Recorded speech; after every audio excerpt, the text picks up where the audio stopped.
In a small village where the sun painted the fields golden and the scent of fresh chapatis filled the air, lived a young girl named Mira. She was kind, bright, and full of dreams. But life had been tough on her.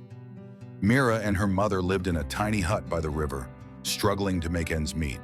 Her mother, a loving woman with deep eyes of wisdom, stitched clothes for a living. She often told Mira, "Beta, true relationships are not built on wealth, but on love and sacrifice." Mira understood these words but never imagined how deeply she would come to realize their meaning. Mira was an excellent student, but every day was a battle. Her school fees were due, and despite her mother's endless hours of stitching, they didn't have enough money to pay. She watched as her classmates bought new books, new shoes, and enjoyed treats from the sweet shop. But Mira never complained.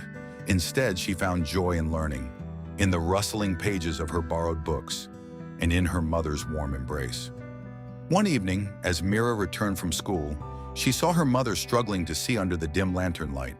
Her hands trembled as she sewed. Mira's heart ached. She knew that her mother was sacrificing her health so she could study.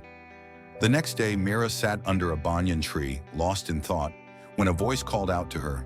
It was Anjali, the daughter of a wealthy merchant.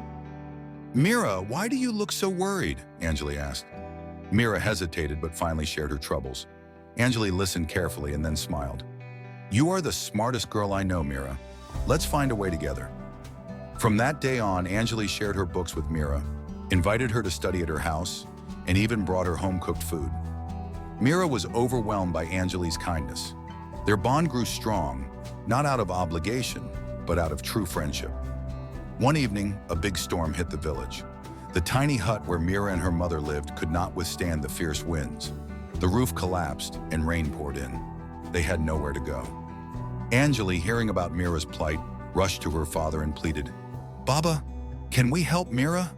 Her father hesitated but then nodded. "She can stay with us until they find a way." Mira and her mother moved into a small space in Anjali's house.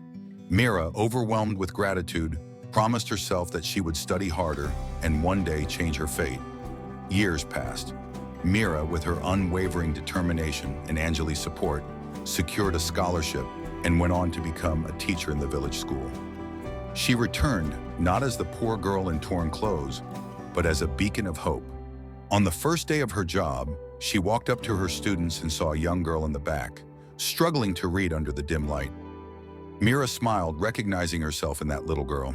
She knelt beside her and said, "Never let your circumstances define you. True relationships, kindness, and sacrifice will always light the way.